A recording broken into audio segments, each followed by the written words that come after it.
Eu sou o Normando e vou apresentar agora a experiência 5, parte teórica e simulada. Esse trabalho, essa experiência, ela tem como objetivo introduzir os conceitos, usos e características eletromagnéticas de antenas. Então, partindo para a construção, a primeira parte é de simular e analisar uma antena com um PET retangular. E a segunda parte ela vai ser com um PET em formato oval, que eu vou mostrar mais para frente. Então a gente considera para a construção essa geometria, né, com a parte de material dielétrico com essas proporções, o PET, a feed line e o ground. Então o início se dá construindo, cada uma dessas peças, com as proporções que estão no roteiro, A gente vai construindo, usa a função unite aqui, define os materiais, A gente define um material dielétrico, com a permissividade de 2.2, como pede no roteiro.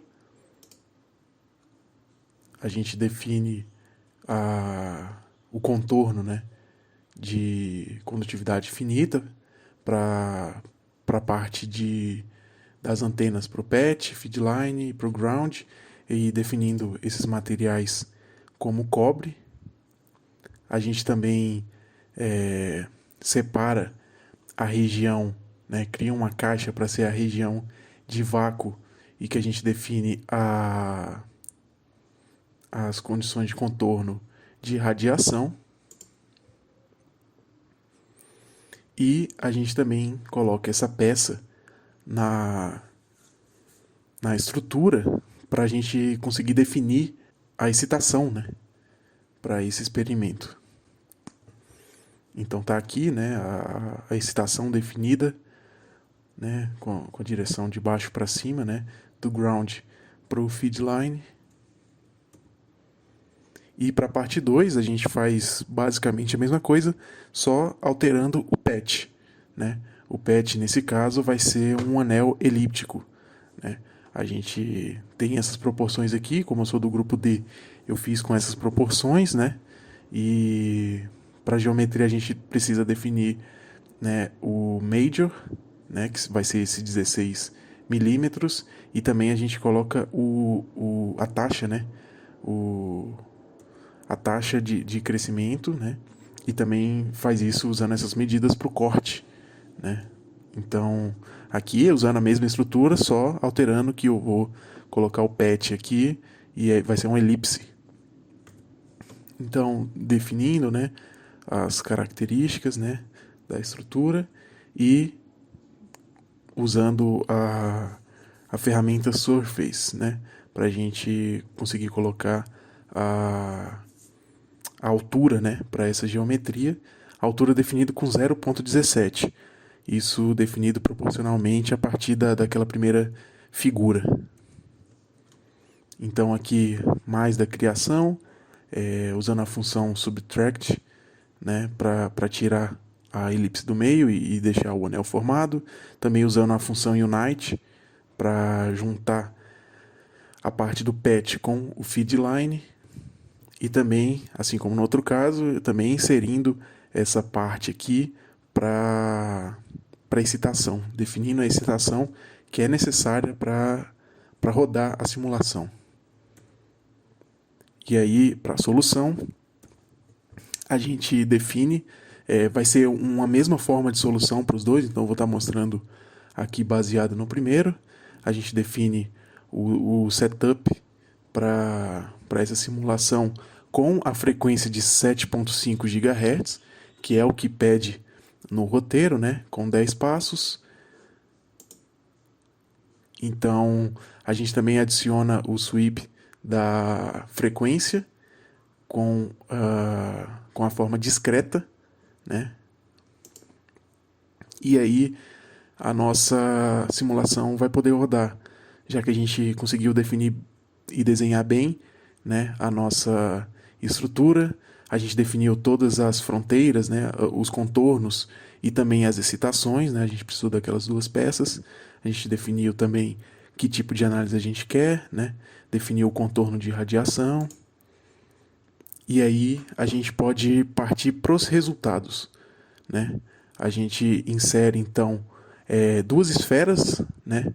Com diferentes parâmetros de 90 e de 360 para a gente conseguir colocar, fazer as análises no final, né? Análise tanto em 2D quanto em 3D. Então, uma esfera a gente define para cada uma das análises que a gente vai querer, né? A gente vem aqui no para criar um report de radiation pattern, né? A gente define também os ganhos, né? Que é isso que a gente vai querer ver, o ganho a partir da antena. Então a gente define qual esfera a gente vai querer, o ganho e a unidade para decibéis. Isso que a gente vai visualizar. Então aqui para a segunda esfera, né? Nesse caso aqui que a gente vai usar em 3D. E aí os resultados eu vou apresentar agora diretamente no software.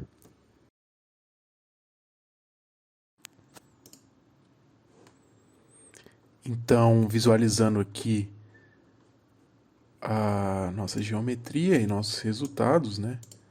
Nós vemos aqui a antena PET do caso 1, né, retangular, e também a do caso 2, com o anel elíptico, no caso.